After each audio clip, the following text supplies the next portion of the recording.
más significativo de 2 siglos está en las páginas que imprimió el Mercurio desde 1827 hasta hoy.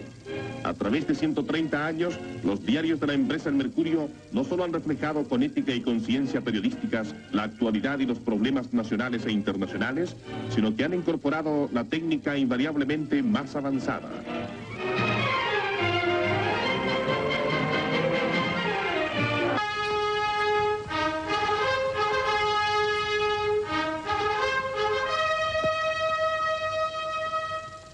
Ha pasado el tiempo y El Mercurio, uno de los diarios más prestigiosos del mundo y el más antiguo de habla hispana, fue fundado hace 147 años, lanza su edición número 50.000.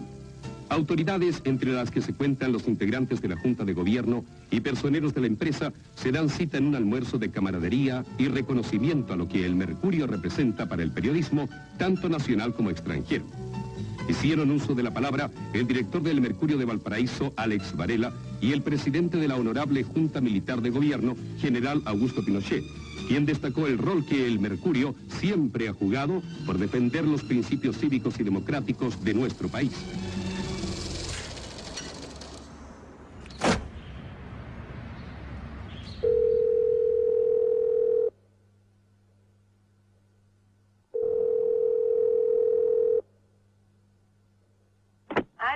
Aló, buenos días. Sí, buenos días. Hablo con Monserrat Astudillo.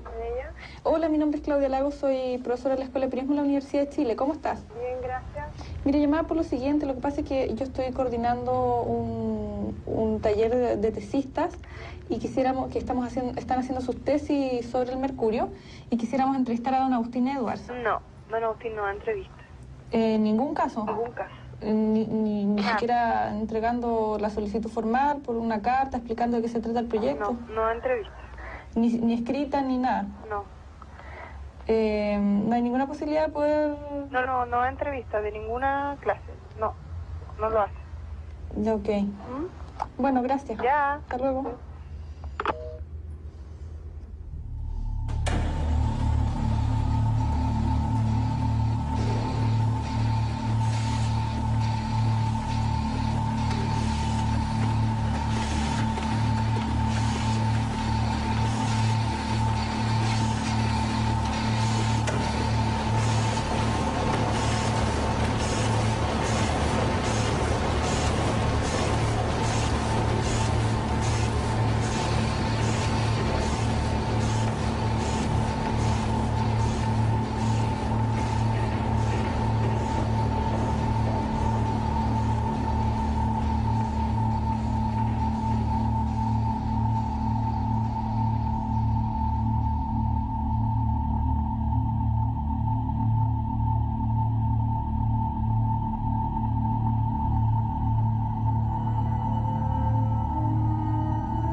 Ya, Hans.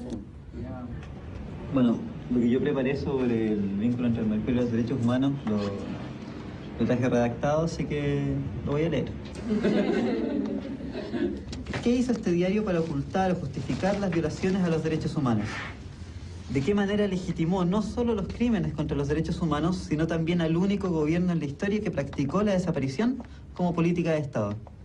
Es interesante indagar aquí las razones que lo llevaron a alinearse con el silencio oficial sobre las torturas y desapariciones, en lugar de transformarse, desde su posición privilegiada, en la tribuna ideal para denunciar las violaciones a los derechos humanos. Antes de empezar a investigar cómo hacer esto, habría que también hacerse la pregunta de por qué es relevante investigar estas conductas del Mercurio hoy, 30 años después. Y la respuesta quizás sea simplemente porque el Mercurio está hoy impune. ¿Cómo estás? Bien, gracias. Encantado, muy bien. Gracias. Hola. Mucho gusto. Hola, ¿qué tal? Encantado, Raúl Rodríguez.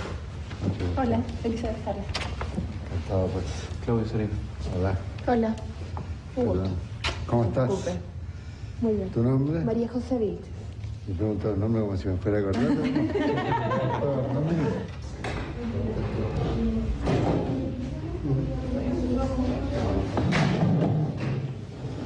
Bueno, la gente de producción debería saber hacer un escenario. No, Necesito por por cosas de luces que se pudiera sentar más hacia ese lado. ¿Allá? Muy bien.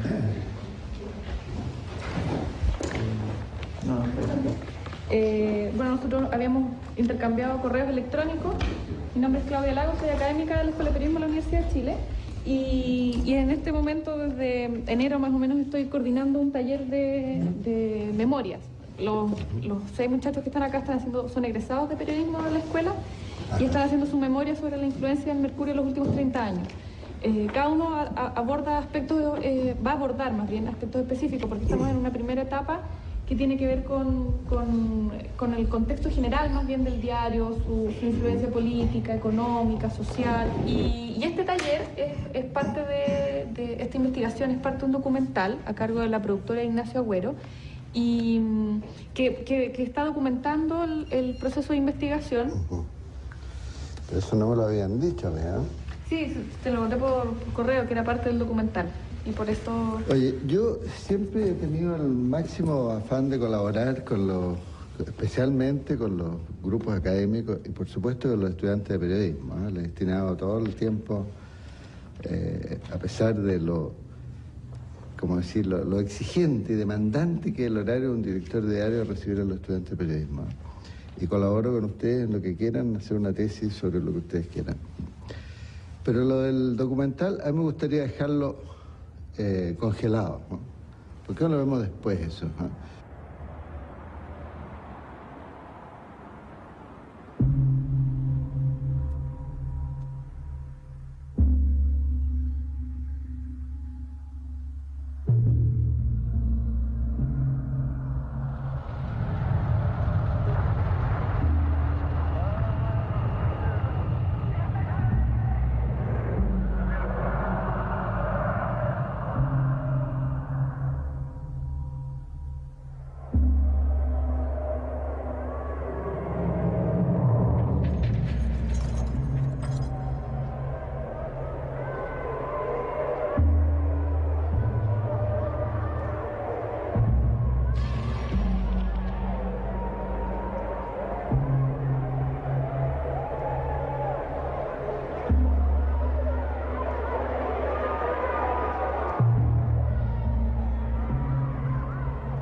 dentro del contexto de la reforma universitaria, ocurre un episodio que ya todos conocemos, que es el cartel que colocan los alumnos de la Universidad Católica, donde dice "Chilena, el Mercurio miente". Sí.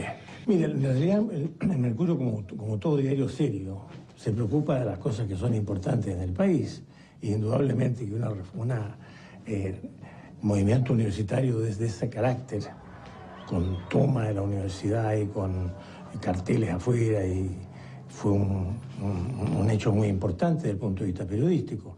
Ahora, nosotros percibimos en eso ya una aparición de la izquierda en la universidad, ya oficialmente, como quien dice. Y fue eso lo que produjo el tema este que fue tan... El Mercurio miente, viene porque se dijo ahí que había comunistas metidos en esto. Y en realidad no eran comunistas, sino que en ese momento, por lo menos nosotros los burgueses, no entendíamos la diferencia entre un comunista y un socialista. No era gente del Partido Comunista, pero era gente de izquierda.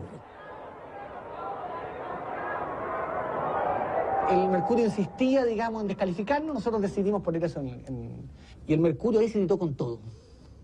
Yo 2 días antes de la toma me entrevisté con el ministro de Interior, Leighton, en ese tiempo, y le dije, esto va porque no se ha cumplido con los acuerdos, y Leighton quiere impedir la toma, y nos invita a un almuerzo en casa del cardenal para ver si se puede conseguir eso por la vía de la diplomacia, podríamos decir, y no de la guerra, que significaba en el fondo la toma. Y el cardenal nos apoya delante de Leighton. Dice, no, aquí no, aquí hay que ir a esto, ¿eh? O sea, si alguien nos manejaba, era el cardenal, digamos, para decir así. Si alguien nos digitaba, nosotros era el cardenal. Y nosotros observando, sorprendidos, digamos, como el cardenal nos apoyaba.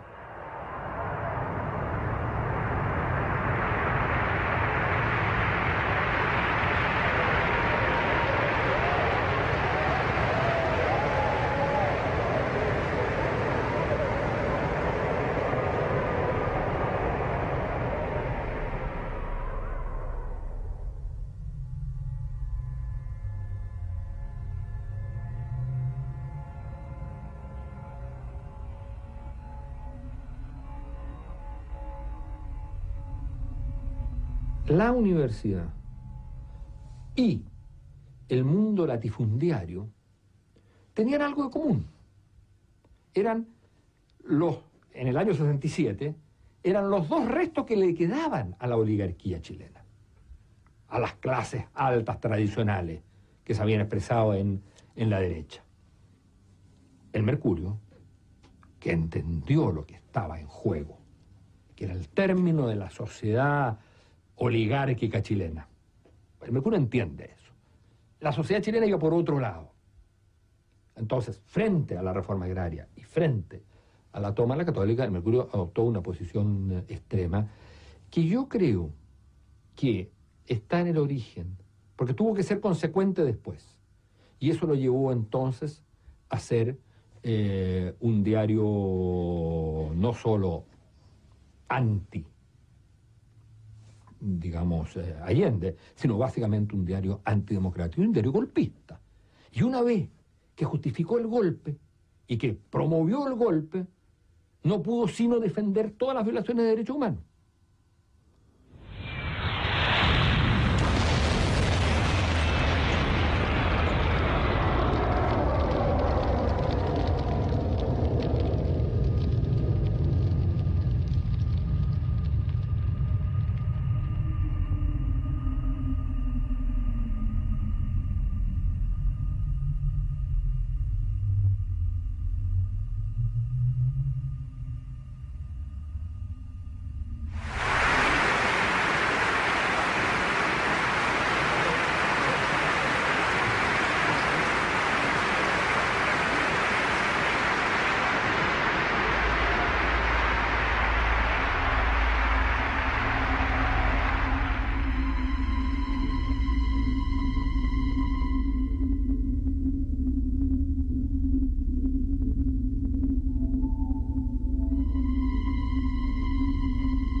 La prisión política y las torturas constituyeron una práctica institucional de Estado que es absolutamente inaceptable y ajena a la tradición histórica de Chile. ¿Cómo pudimos vivir 30 años de silencio?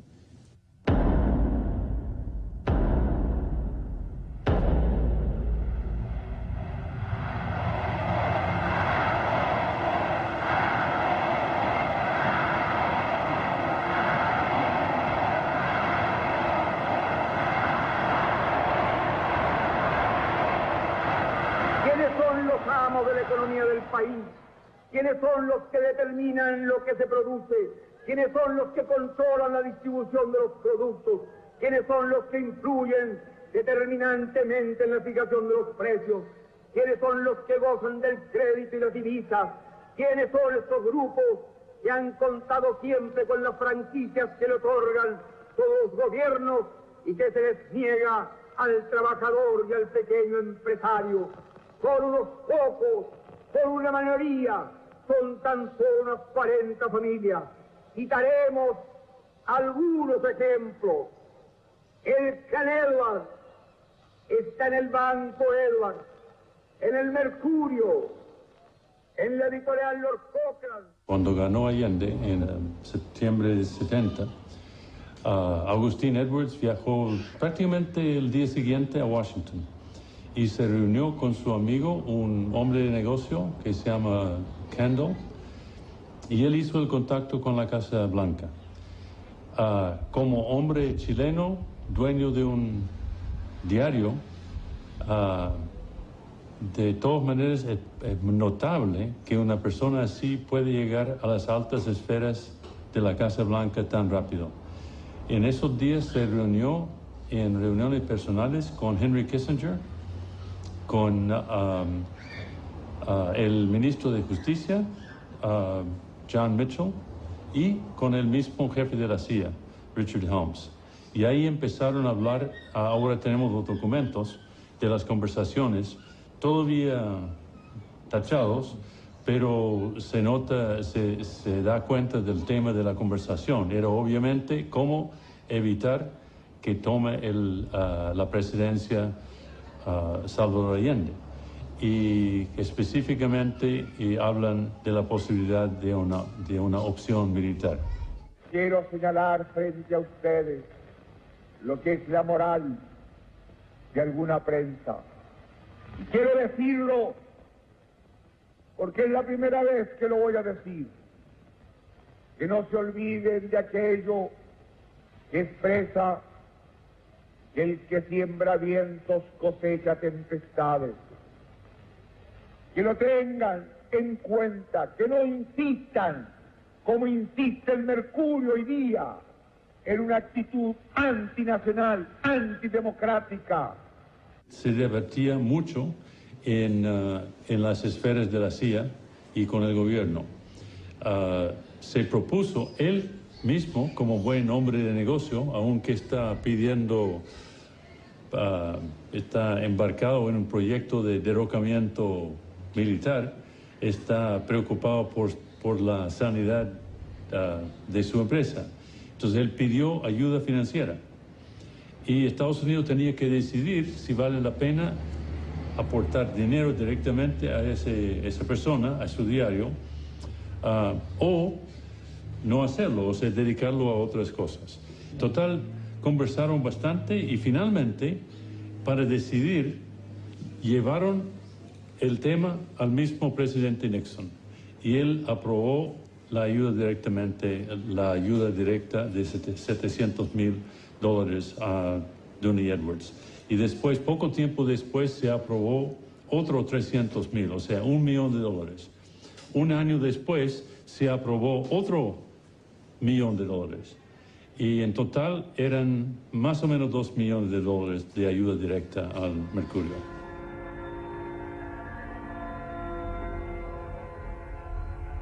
¿Usted conoce en qué eran usados esos dineros? No, yo le digo una cosa, nosotros no manejábamos para nada la parte financiera.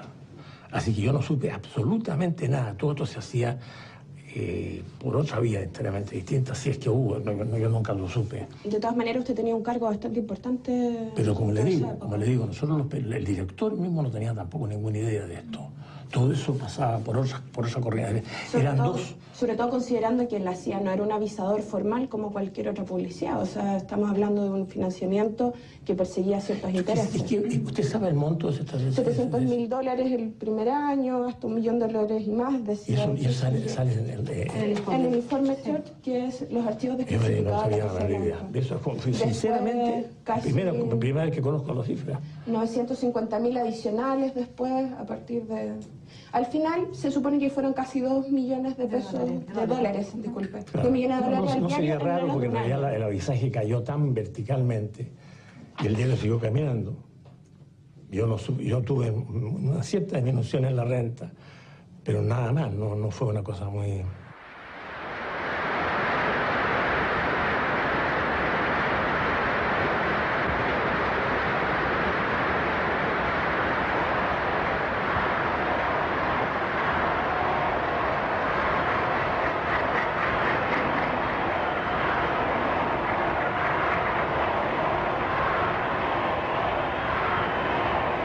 Para nosotros era muy importante mantener la democracia, digamos. Nosotros temíamos mucho que la llegada de Allende fuera a la larga un sacrificio de la democracia, una limitación de la democracia. El hecho es que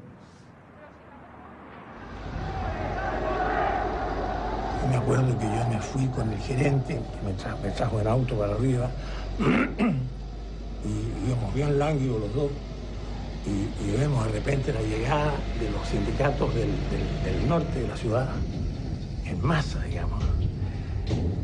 Y ahora va a ser ellos los que mandan, así que nosotros desaparecemos. Por suerte que ahí fue muy importante la valentía de René Silva, que mantuvo el diario. Peor hubiera sido que hubiera habido una especie de acobardamiento del diario. El diario fue muy severo con él desde el primer momento y Allende en ese sentido fue un gobernante muy democrático, hay que reconocerle. Él pasaba las pataletas más grandes, sobre todo yo tenía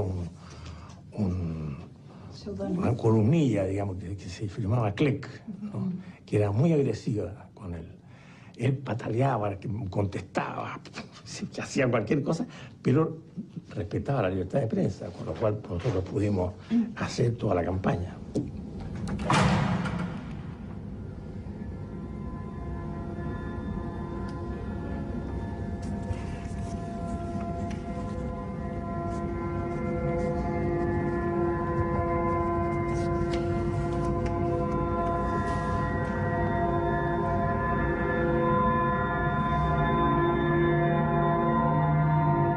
¿Qué opinión le merece esta intervención extranjera en Capital? Me parece pésimo.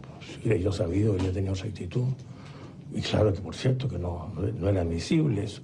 Ahora, lo probable es que siempre que ocurre una situación así, la ayuda extranjera viene.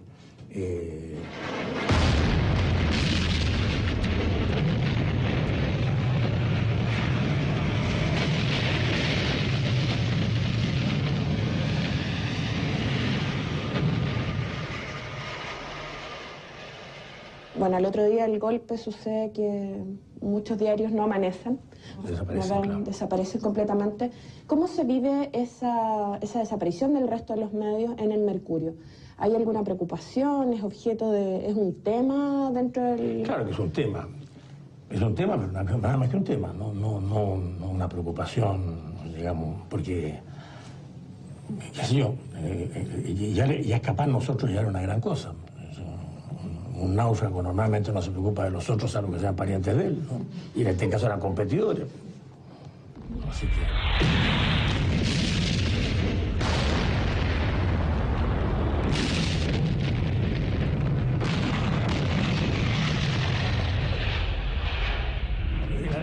La libertad de expresión siempre fue un tema del Mercurio, pero también la suspensión de actividad de los competidores no fue una mala noticia, ¿eh? Reconocerá.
entretenería mucho.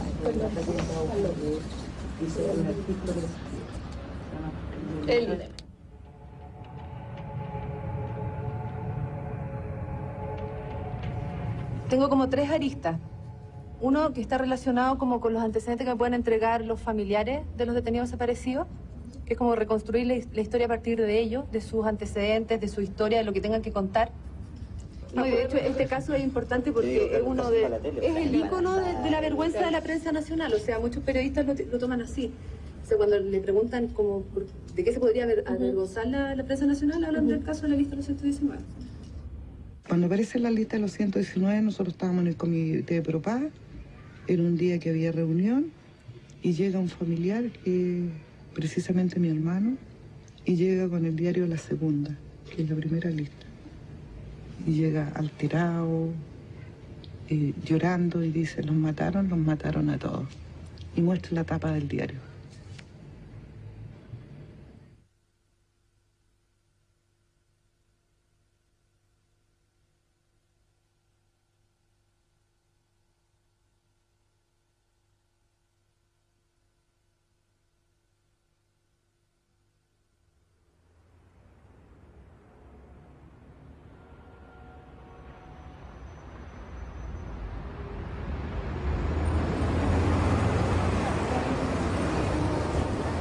¿Y qué fue la lista de 119?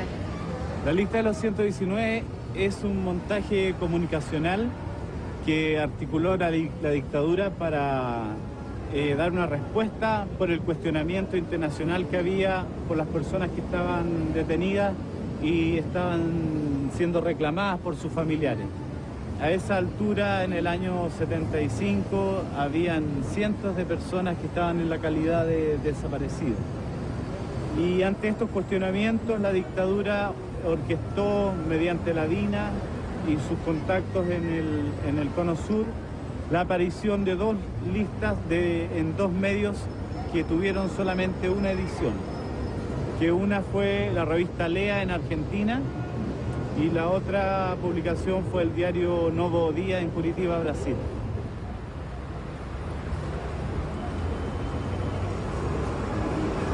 En estas listas aparecían los nombres justamente de estas personas, de los detenidos desaparecidos que nosotros reclamábamos.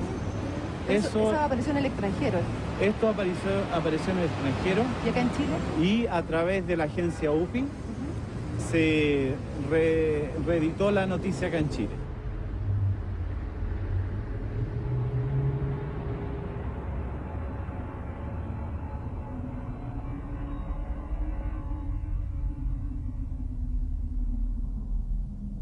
Nada se publica en este país en un medio que no sea de la satisfacción del dueño de la empresa. La Operación Colombo y la publicación de este listado de los 119, ¿qué era? Era simplemente una operación de desinformación. Mientras todos buscamos a estos 119 que fueron privados de libertad en Chile y encerrados en los campos clandestinos de la DINA y allí hecho desaparecer, los medios de comunicación publicaban de que esta gente había muerto en el exterior, matándose entre ellos mismos.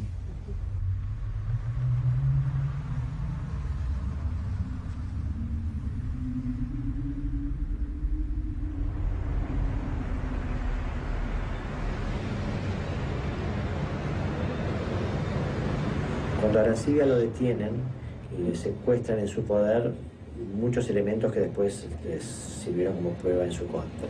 A él le secuestran en su poder una gran cantidad de cartas que él le enviaba de la DINA exterior y también le fueron secuestradas cartas que él recibió de la DINA, donde quedaba claro cómo le pedían a él que interviniera en la publicidad de este plan, que yo siempre considero que era muy macabro, de hacer aparecer en la Argentina como muertas personas que en realidad habían desaparecido en Chile, con la utilización de cadáveres argentinos no reconocibles. Eso fue lo más monstruoso del operativo Colombo. Al mismo tiempo, cuando él lo detienen, le encuentran en su poder 5 cédulas de identidad de ciudadanos chilenos. Porque la idea era aprovechar un cuerpo argentino no reconocible y unirle a ese cuerpo una cédula de identidad de un desaparecido en Chile, para que quedara claro que, por lo menos para lo que se quería mostrar en Chile, que en realidad estas personas desaparecidas en Chile no estaban en Chile, sino que habían cruzado a la Argentina y se habían muerto en enfrentamientos con sus propios compañeros de armas. Estaba yo con una amiga muy querida que es Arcadia Flores, que posteriormente a ella la mataron. Estábamos dirigiendo el grupo y nos pasa el diario y empezamos a leer la lista. Estaban los familiares ahí. Tú comprenderás que quedó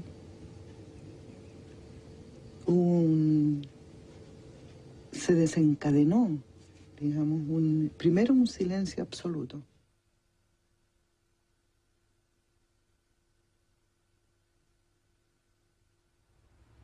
Había nuestras mamás que se deshacían en llanto y estábamos las que éramos un poquito más fuertes, consolándola, diciéndole que no creyeran porque no era la verdad.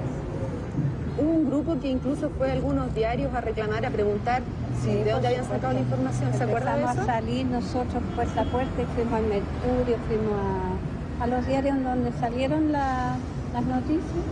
Fuimos a reclamar que eso era una mentira. ¿Qué pasó cuando fueron al Mercurio, por ejemplo? Nada. Siempre nos decían, nos hacían sacar con carabineros, o nos decían que no, que eso, ellos no sabían nada.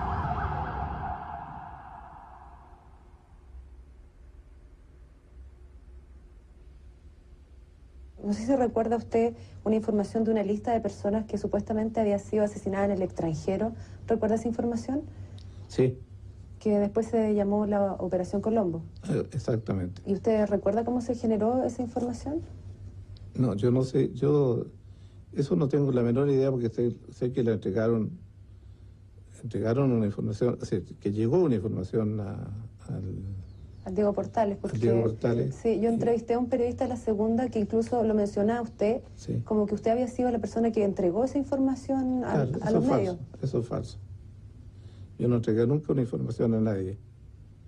Yo nunca entregué nada que tuviera que ver con prensa directamente. Es una falsedad, porque el que entregó esa situación fue Willoughby. Él era secretario de prensa. Él era el que estaba a cargo de entregar ese tipo de información. Claro.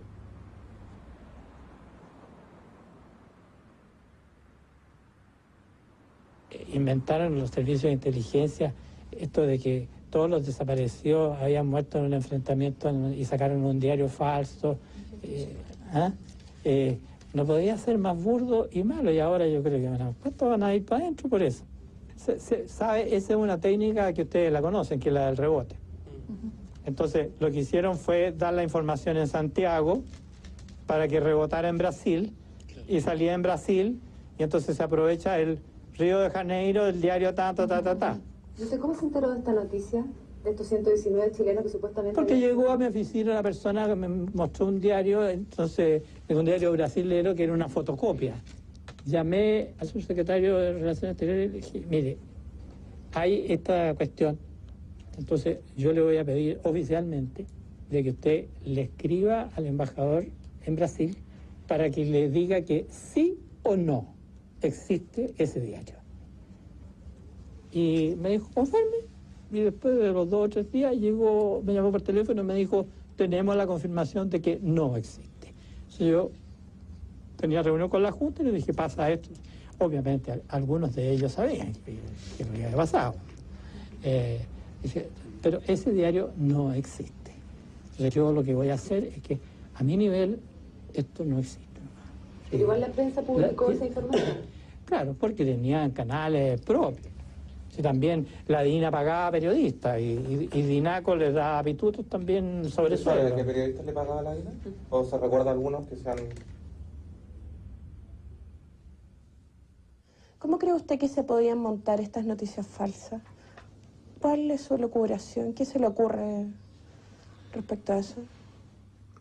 Bueno, si cuando uno tiene en un momento el poder en la mano, puede montar cualquier noticia. Yo podría haber montado noticias si hubiera querido, pero nunca se me ocurrió a mí montar noticias. ¿Para qué?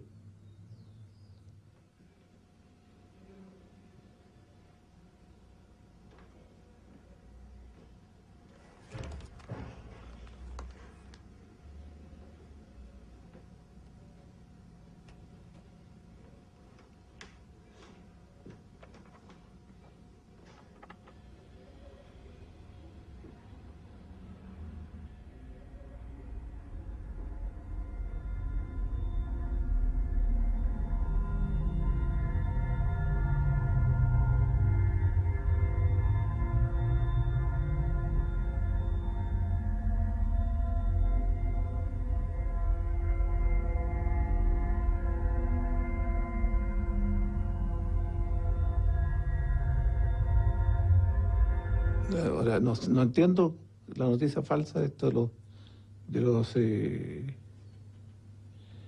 ¿cómo se llama? Los 119, estos de Colombo, no la entiendo. No la entiendo como noticia falsa. ¿Por qué la hicieron? En el ambiente rondaba esta cosa, en el ambiente rondaba. No es que yo supiera algo de ellos, pero rondaba en el ambiente que habían detenido desaparecido. Le dije, mira, lo peor que puede hacer cada uno que tiene que tener su nombre, su apellido, sus cosas, porque muerto el perro se acabó la rabia, dice el viejo refrán. Se murió, se acabó. Pero si no se murió, si desapareció, no se murió, no se va a morir nunca. Todas estas cosas están entrelazadas, están mezcladas. Y por eso digo que no tiene ninguna importancia en la historia de Chile 600, 800 muertos acá, de esta naturaleza. Ninguna importancia. Matar comunistas en un momento determinado era una necesidad biológica, poco menos, de los militares, para poder funcionar. Y una necesidad que tenían que cumplir para poder equilibrar el país. Bueno, se les pasó la mano, se quedaron cortos. Para mí se quedaron cortos.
Los atletas en la hermandad de una nación que renace.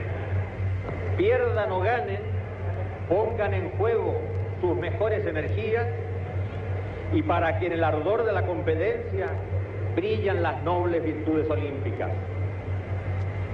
Únanse los atletas en la hermandad de una nación que renace.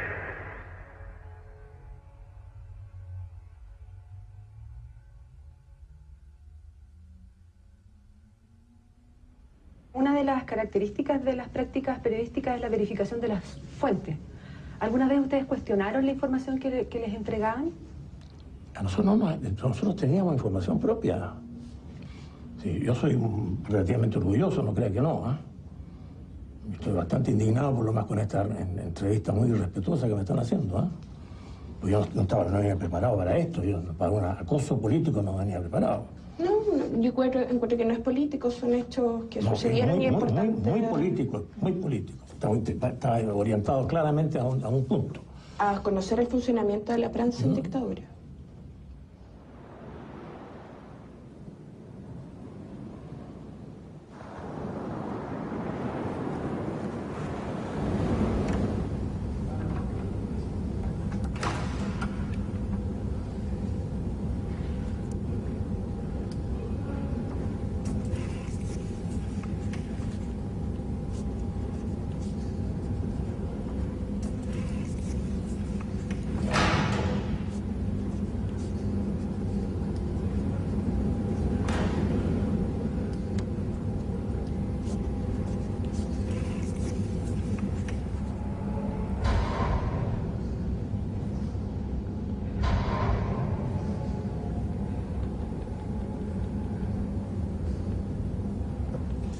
Bueno, esa hermosa y joven mujer de 23 años que señalaba el mercurio en septiembre de 1976 correspondía a Marta Ugarte Román, una militante del Partido Comunista que a esa fecha tenía 42 años.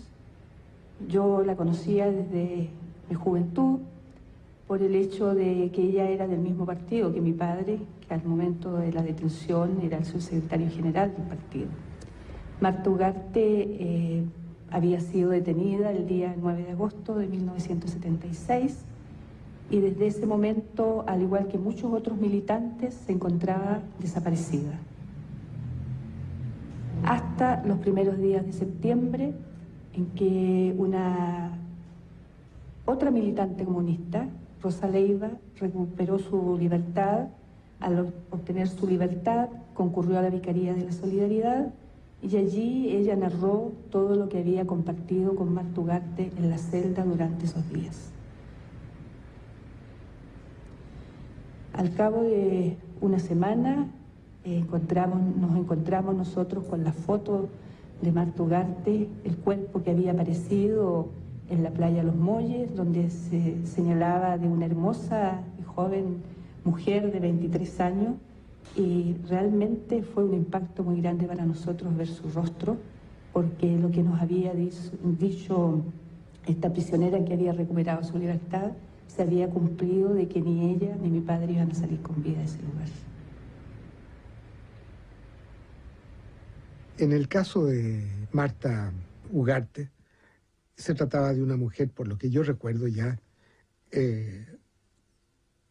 cerca, alrededor de 40 años ya, y que habría sido lanzada desde un helicóptero o un avión y que presentaba heridas terribles en el cuerpo, y se hizo pasar esto, tanto por el mercurio como por la segunda, como por la tercera, como un crimen pasional, en circunstancias que estaba muy claro que ella desapareció a través de un arresto ilegítimo realizado por personal de investigaciones de Chile, quienes los entregaron, obviamente, a un cuerpo militar, yo presumo que fue la DINA, y después ya no se supo más de ella hasta que apareció su cuerpo en la playa de La Ballena, cerca de Los Vilos.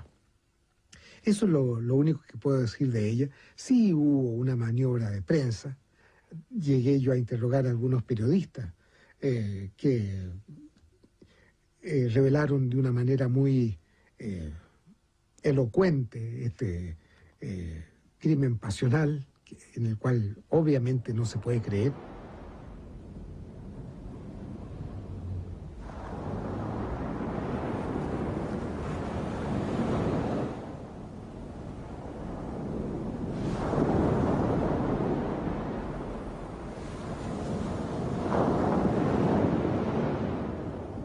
Yo pienso que simplemente el mercurio era un medio del cual se valió la dictadura durante los 17 años para poder llevar a efecto los actos espantosos que se cometieron.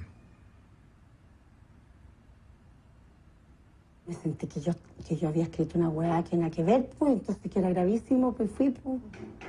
O sea, yo tengo mi moral, no, yo soy cristiana, no. Yo la vi muerta. Creo que fui de las pocas que la vio en la morgue. La encontré mucho más joven, además. Estaba tan delgada. Esa cuestión la tengo aquí.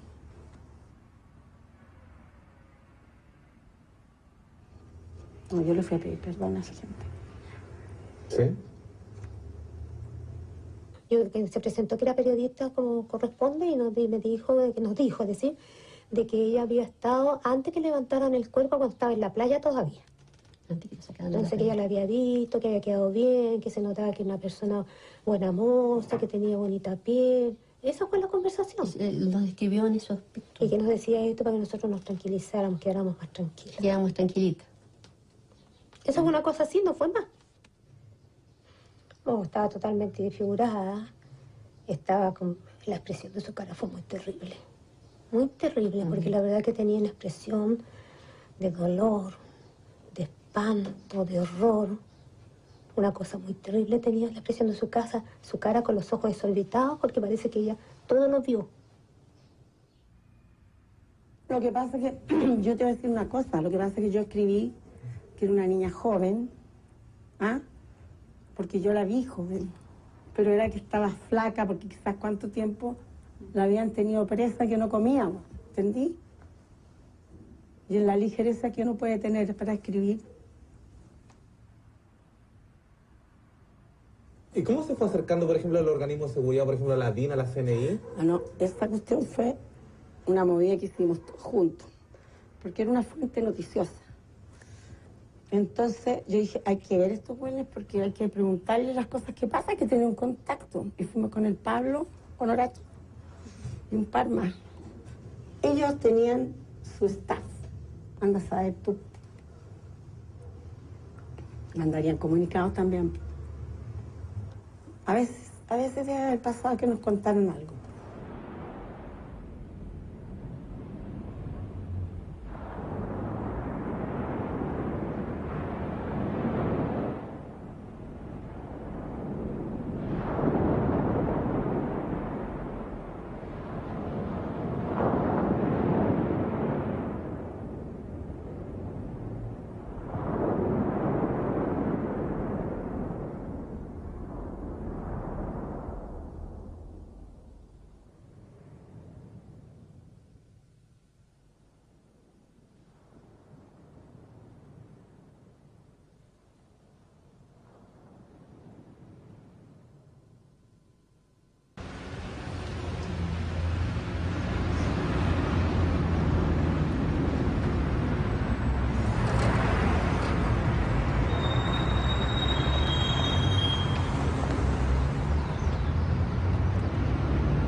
Hablo de la familia del mercurio. Sí, en el fondo la familia lo que le interesa es rescatar y que permanezca el concepto del diario, que es el concepto que ha mantenido desde los primeros agustines que llegaron y que se plasme en el diario del día a día. Claro, que es capaz de, el mercurio es como un tronco en torno al cual es capaz de aunar voluntades políticas, sociales, educacionales, por esa etapa ciudadana. Lo que pasa es que el mercurio es hoy día es el referente. Y dada la tradición, la trayectoria y la importancia que le dan los lectores, porque aquí la importancia y el valor se lo dan finalmente los lectores. Los lectores le han concedido al Mercurio ser el diario de referencia, existiendo otros diarios, y por lo tanto a las autoridades les interesa mucho que sus versiones estén bien contenidas en un diario de referencia. Y el Mercurio ha sido el diario de referencia, y en todas las encuestas y en todos los estudios siempre aparece como el diario de referencia de Chile. El Mercurio es como el tronco de esta visión de mundo, de visión de sociedad, en torno a la cual además está esta relación con otras instituciones, porque el Mercurio es más que un diario. Eso lo dijo él. Que era como una guía, como que va cambiando según los tiempos, que era más abierto, que incluye otros temas, pero que es, ante todos estos avatares, es como una guía para la sociedad. Claro.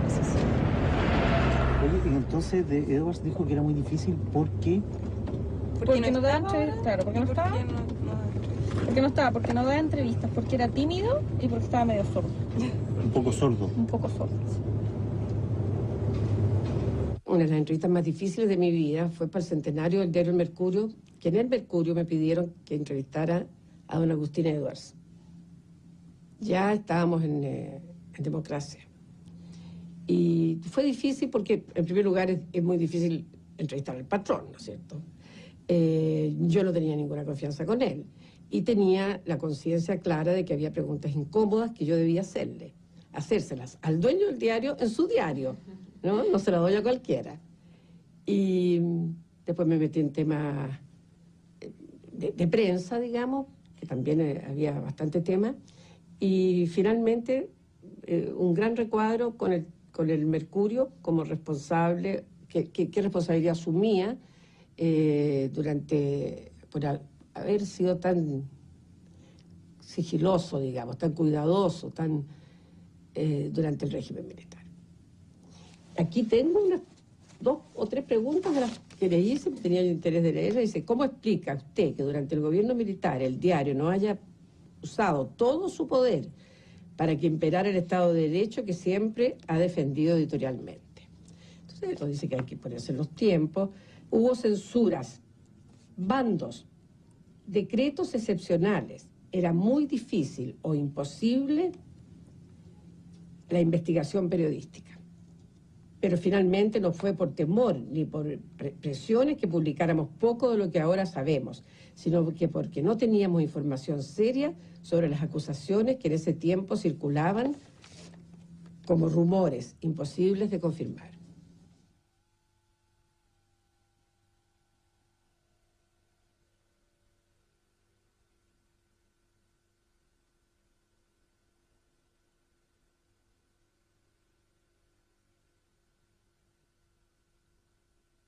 Yo tenía un conteo de detenciones semana tras semana, o sea, todos datos de la vicaría y de otra gente de derechos humanos, que yo sabía quiénes habían desaparecido y cuántos habían desaparecido cada mes.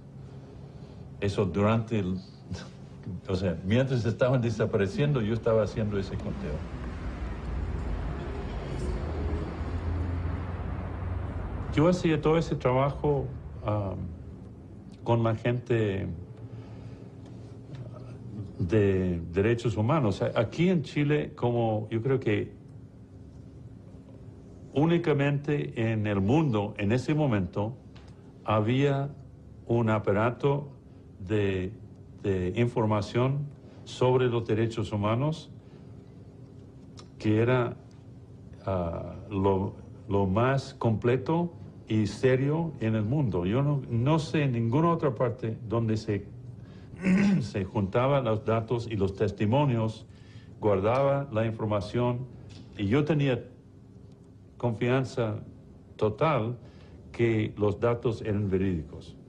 El principal objetivo en ese momento de la vicaría era el amparo, amparar a las víctimas, salvar a la gente, ¿no? Antes que denunciar.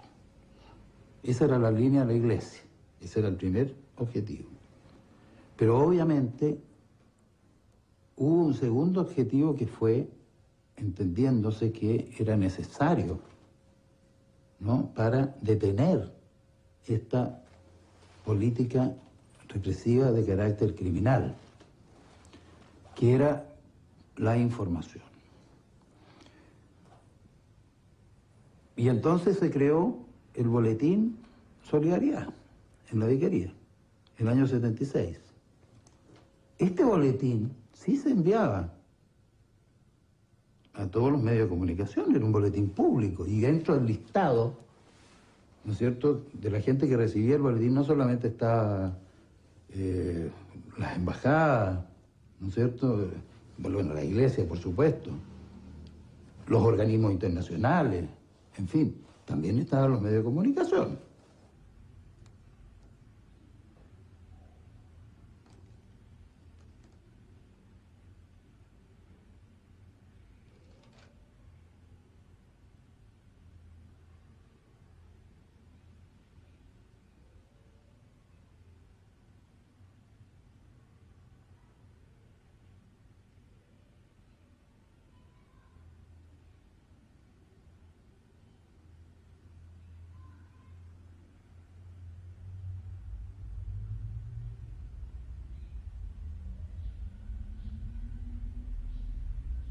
Yo una vez dije en Radio Cooperativa, y se armó un pequeño lío, que la prensa chilena le debía una explicación al país.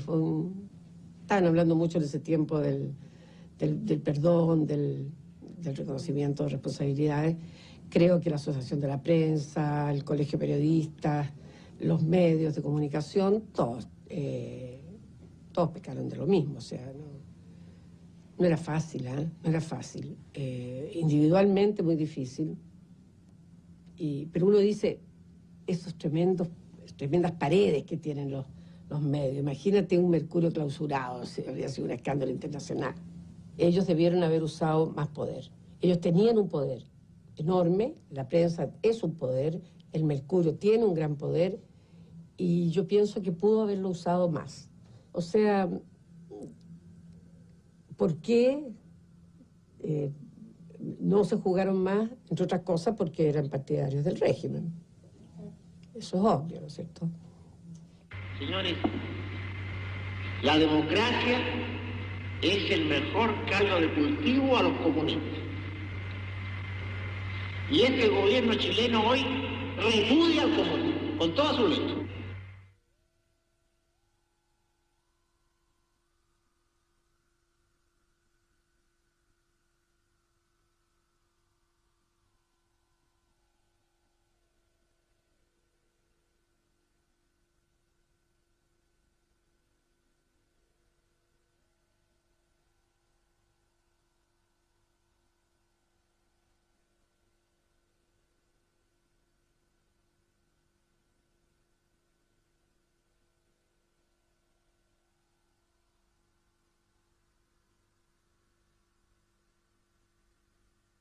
Nosotros decidimos hacer una manifestación en el frontis del diario El Mercurio, ahí en compañía con Morandé, y llevamos varios carteles que decíamos que el Mercurio tenía responsabilidad en los crímenes, y nosotros logramos un gran número de familiares entrar al Mercurio, que tenía un portero y que cuando supo quiénes éramos nos querían echar a la calle. Nosotros entramos igual y alcanzamos, yo recuerdo, alcanzamos a subir las escaleras, que era el Mercurio era súper grande la entrada, había un hall abajo, una escalera al centro y que estaba con oficinas para ambos lados. Y recuerdo que cuando nosotros íbamos subiendo ahí, yo ya conocí personalmente al que era su director, a Arturo Fontaine, y que salió poniéndose los anteojos, diciendo, pero ¿quiénes son estas mujeres que irrumpen en mi diario? Échenmelas a todas de aquí, vociferando. Por más que tratábamos que nos escuchara, él no escuchaba. Nosotros, señor Fontaine, somos familiares de detenidos desaparecidos, hemos venido venía un griterío que armó, que al final pidió que nos sacaran. De hecho, cuando salimos, 5 compañeras fueron detenidas y estuvieron 5 días presas en la comisaría por el solo hecho de que nos hubiésemos ido a manifestar dentro del Mercurio y de no haber contado con la autorización de quién era su director.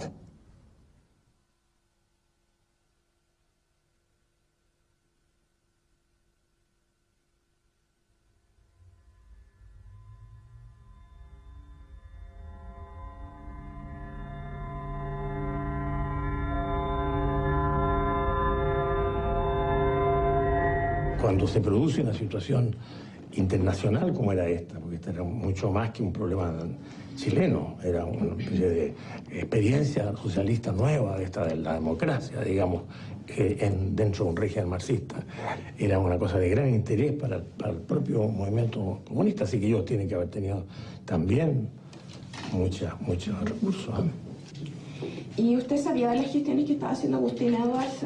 Oiga, yo fíjese que una cosa yo le voy a decir, yo venía preparado para otra cosa, para una entrevista no política. ¿Ah? Estoy viendo que las cosas vamos mal, así que yo me van a excusar. Pero entremos ahora en el tema del quehacer periodístico. ¿Le parece? Precisamente de las rutinas periodísticas y del quehacer periodístico, se habla comúnmente sobre el apodo del decano de la prensa, el Mercurio. ¿Usted sabe cómo nació este apodo? Bueno, pues no sé cómo nació realmente, pero evidentemente que era el decano porque es el diario más antiguo, incluso del idioma español, así que no podían menos de ser decano, digamos, a cualquiera se le hubiera ocurrido, digamos. A medida que se van conociendo ciertas irregularidades del régimen militar, como por ejemplo las violaciones a los derechos humanos... Mire, yo voy a terminar esta entrevista. Ustedes me van a excusar, voy a terminar esta entrevista. Don Arturo, pero a nosotros nos interesa mucho conversar con usted. Pero a mí no me interesa conversar con usted en este plan. Así que usted me excusa, voy incluso a retirarme. De verdad, lo que más nos interesa es poder profundizar con usted porque es fuente, usted que ha sido director de diario, fuente clave. Bueno, lamentamos.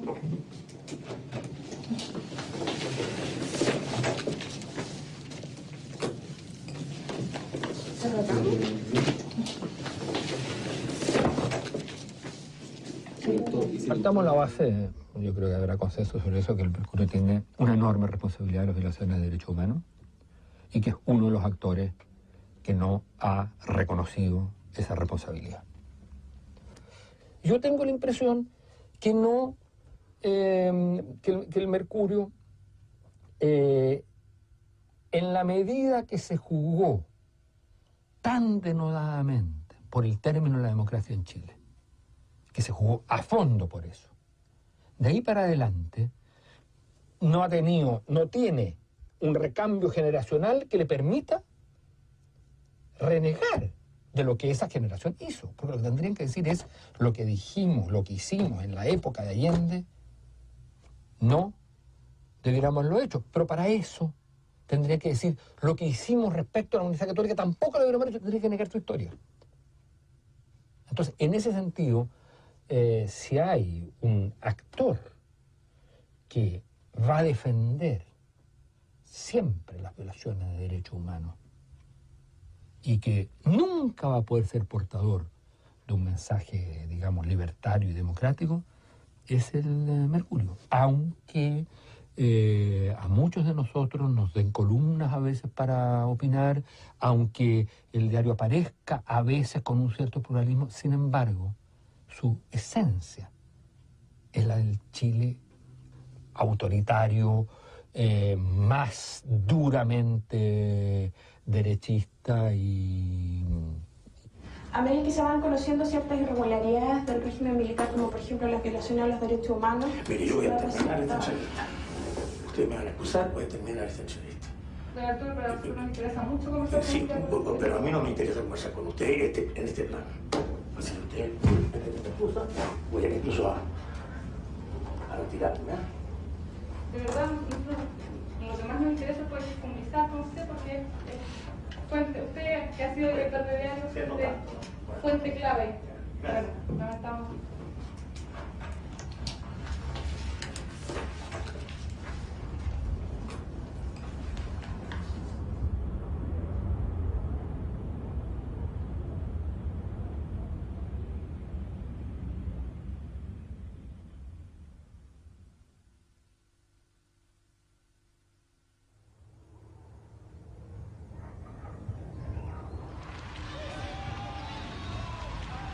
Y concédenos la paz en nuestros días, para que, ayudados por tu misericordia, vivamos siempre libres de pecado, protegidos de toda.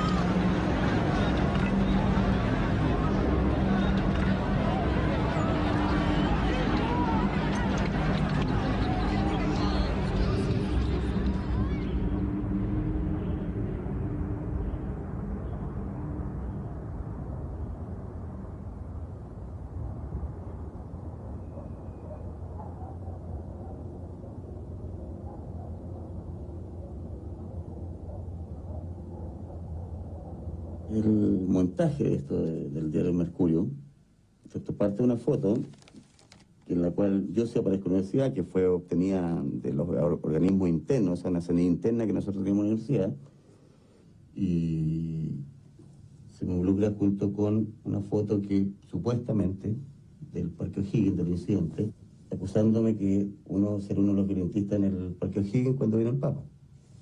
Hecho los cual yo ni siquiera estuve en el lugar. El director del Mercurio, dentro de esta conversación rutinaria que tenían todos los directores de medios con el gobierno, y cuestión que es legítima desde el punto de vista de ellos y legítima desde el punto de vista del gobierno también, y ocurre siempre, había planteado la solicitud de disponer de información como primicia. Sin embargo, yo hice presente que a mi forma de ver la información que procesaba CNI no era confiable.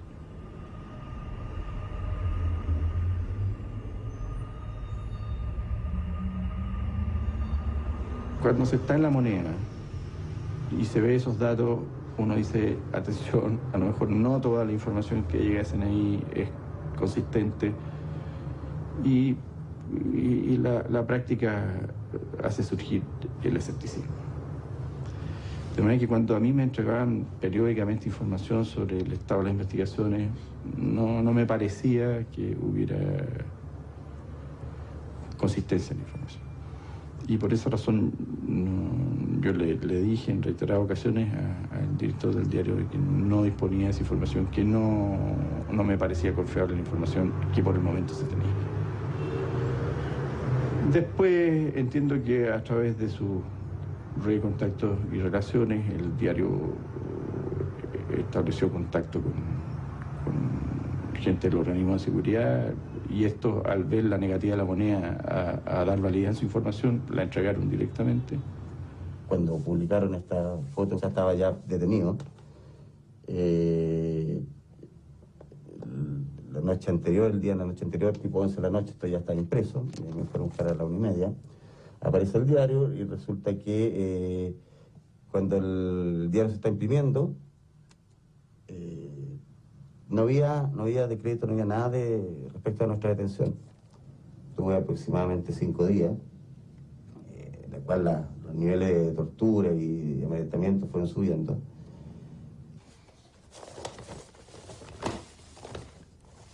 Este soy yo, Jorge Jaña. Fui producto de esta foto, de esta publicación. Fui detenido sin saber por qué. La CNI me arrestó en mi casa, en mi domicilio, y me llevó al cuartel de Borgoño, encapuchado, donde fui torturado sin saber por qué.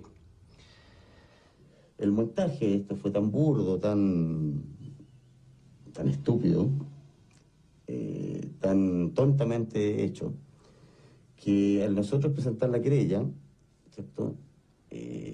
Esto lo acogió un juez.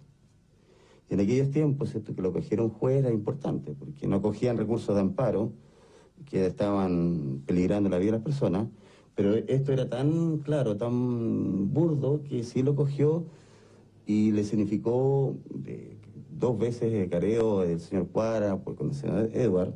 Se carearon y le significó la detención al señor Edward. Pero se mostró claramente que todo este montaje está todo organizado, digamos, casi formalmente, entre el Mercurio, el gobierno, la CNI, que al final era uno solo. Vino la querella de parte de los afectados y en la investigación judicial a mí se me consultó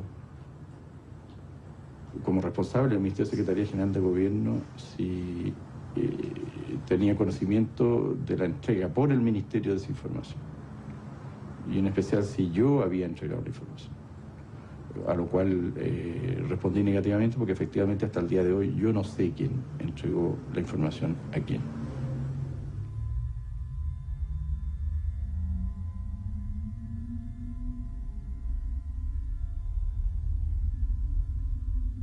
El Mercurio jamás informó respecto del proceso que se estaba llevando, de los careos, de la detención del señor Edward, de la radio que tenían y de la conclusión que llegó el juez, ¿cierto?, porque determinó claramente que el señor Edward había obtenido directamente las fotos de la CNI y en los 2 casos, o sea, tanto mi participación en los incidentes como lo que ocurrió en el proceso, por un lado lo ocultaron y por otro lado mentían. Toda esta situación de detención, de tortura, muy pocas veces la he comentado. Muy pocas veces he podido sentarme delante de alguien y explicar qué es lo que me correspondió, qué es lo que me tocó vivir. Y particularmente muy pocas personas saben que la responsabilidad de esta situación de detención mía se debió a la gestión del Mercurio. Y es importante que se sepa o es importante determinar que precisamente estos abusos de poder que se hacen con la publicidad dañan no tan solo la imagen inmediata de una persona, sino que también se daña parte de la vida completa. Es un tema que para mí es sumamente sensible, no lo he podido conversar aún con la familia cercana.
Queremos expresar nuestro más profundo agradecimiento a todos los sectores del país que nos dieron su apoyo durante este doloroso periodo.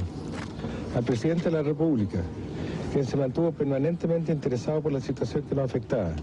Le hacemos llegar nuestro reconocimiento y el de toda nuestra familia. Al ministro Interior y a todas las autoridades de gobierno que colaboraron estrechamente con nosotros para salvar la vida de nuestro hijo tan cruelmente amenazada por sus captores.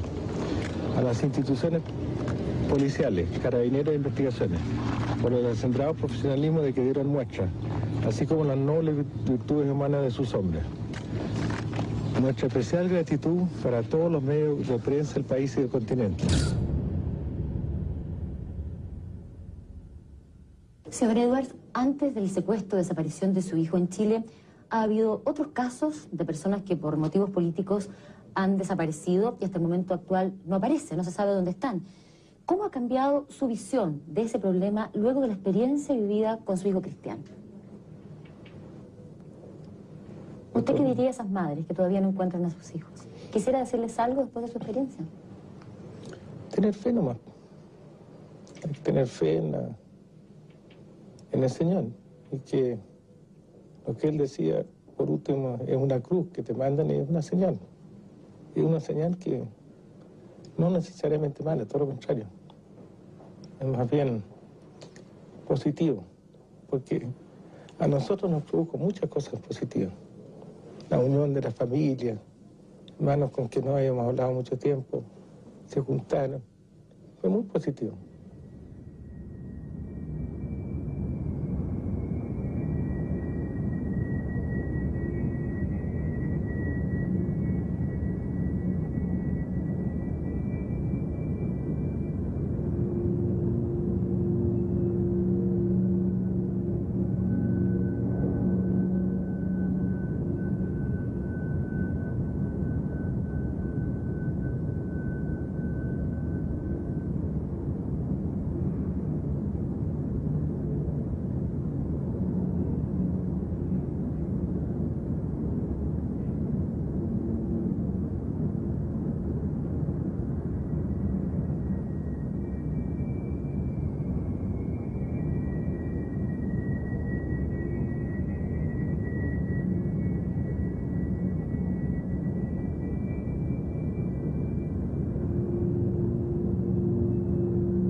Stein.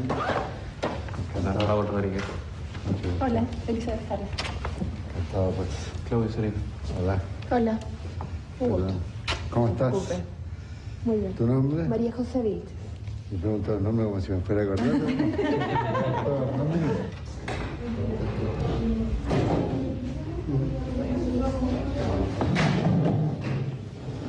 Bueno, la gente de producción debería saber hacer un escenario. No, Necesito por por cosas de luz que se pudiera sentar más hacia eso. ¿Allá? Muy bien.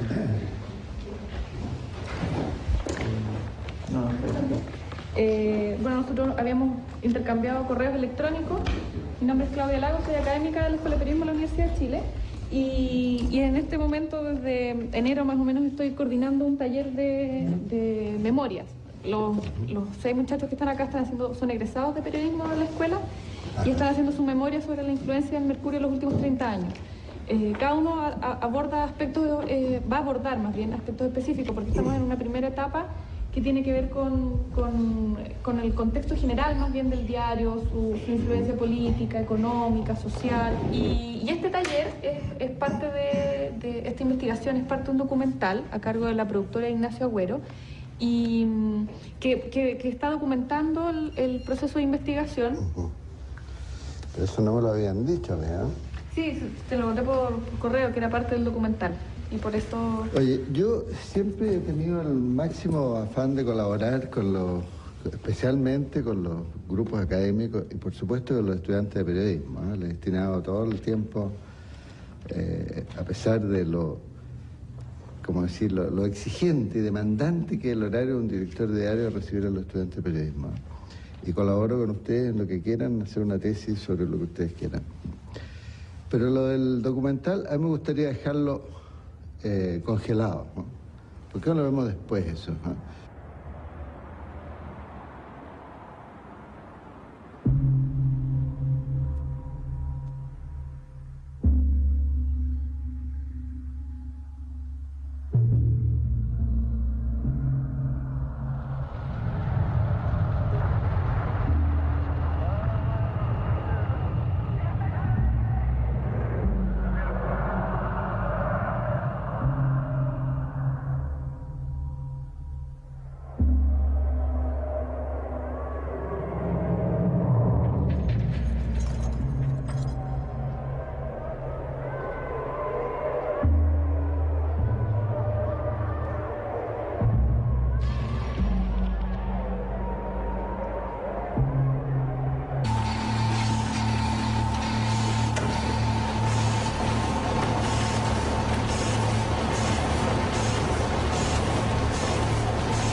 Ya, Hans. Bueno, lo que yo preparé sobre el vínculo entre el mercurio y los derechos humanos lo traje redactado, así que lo voy a leer. ¿Qué hizo este diario para ocultar o justificar las violaciones a los derechos humanos? ¿De qué manera legitimó no solo los crímenes contra los derechos humanos, sino también al único gobierno en la historia que practicó la desaparición como política de Estado? Es interesante indagar aquí las razones que lo llevaron a alinearse con el silencio oficial sobre las torturas y desapariciones, en lugar de transformarse, desde su posición privilegiada, en la tribuna ideal para denunciar las violaciones a los derechos humanos. Antes de empezar a investigar cómo hacer esto, habría que también hacerse la pregunta de por qué es relevante investigar estas conductas del mercurio hoy, 30 años después. Y la respuesta quizás sea simplemente porque el mercurio está hoy impune. ¿Cómo estás? Bien, gracias. Encantado, muy bien.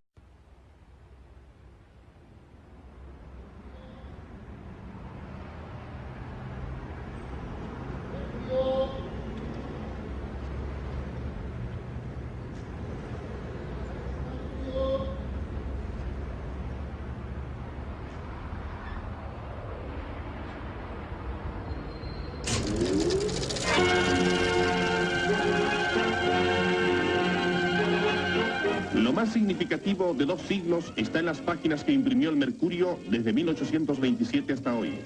A través de 130 años, los diarios de la empresa El Mercurio no solo han reflejado con ética y conciencia periodísticas la actualidad y los problemas nacionales e internacionales, sino que han incorporado la técnica invariablemente más avanzada.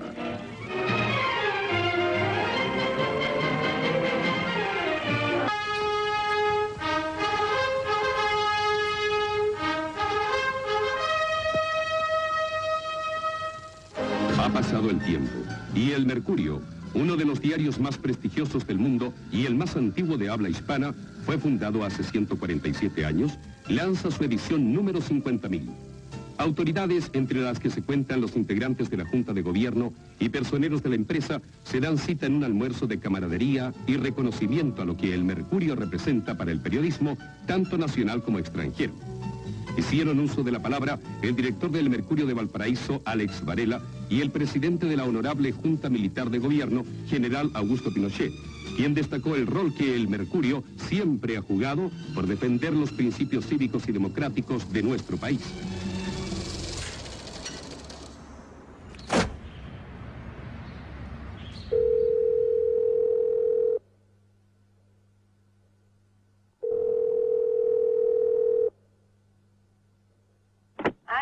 Aló, buenos días. Sí, buenos días. Hablo con Monserrat Astudillo. ¿Con ella?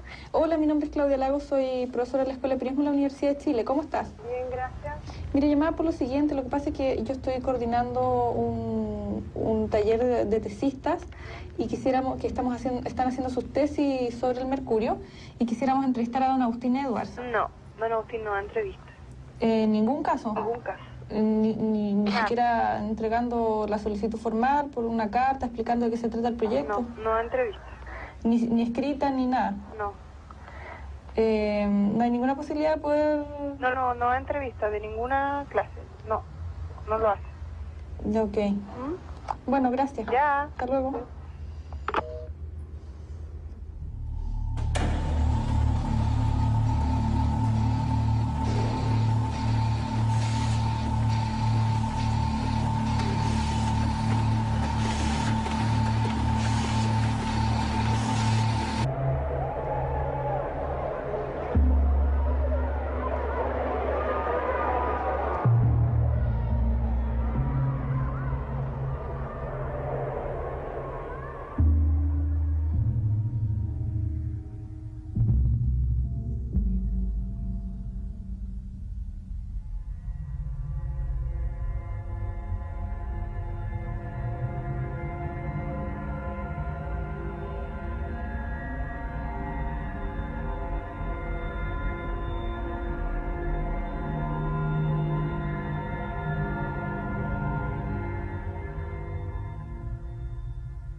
queremos partir con un hecho muy recordado dentro del contexto de la reforma universitaria.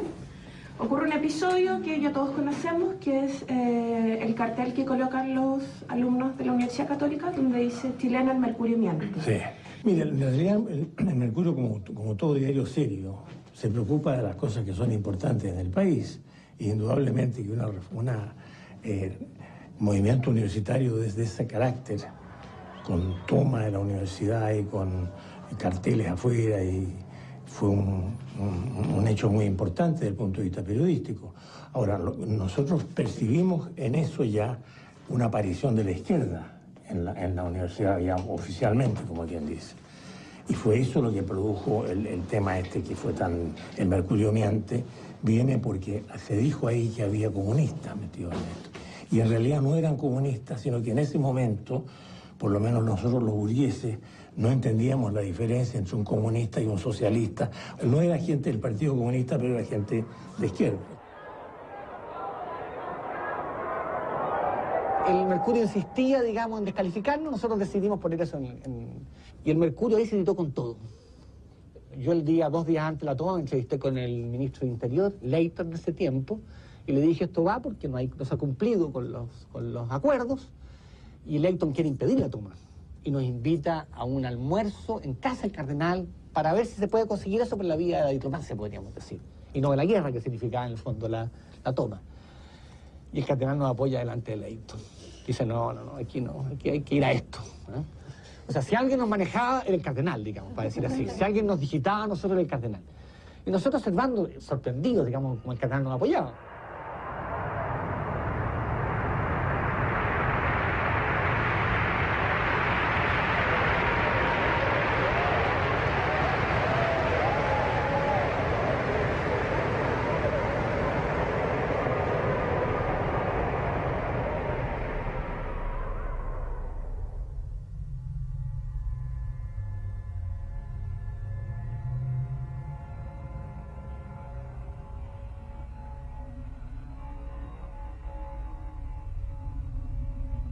La universidad y el mundo latifundiario tenían algo de común. En el año 67, eran los 2 restos que le quedaban a la oligarquía chilena, a las clases altas tradicionales que se habían expresado en la derecha. El Mercurio, que entendió lo que estaba en juego, que era el término de la sociedad oligárquica chilena. El Mercurio entiende eso. La sociedad chilena iba por otro lado. Entonces, frente a la reforma agraria y frente a la toma de la Católica, el Mercurio adoptó una posición extrema que yo creo que está en el origen, porque tuvo que ser consecuente después. Y eso lo llevó entonces a ser un diario no solo digamos, Allende, sino básicamente un diario antidemocrático, un diario golpista. Y una vez que justificó el golpe y que promovió el golpe, no pudo sino defender todas las violaciones de derechos humanos.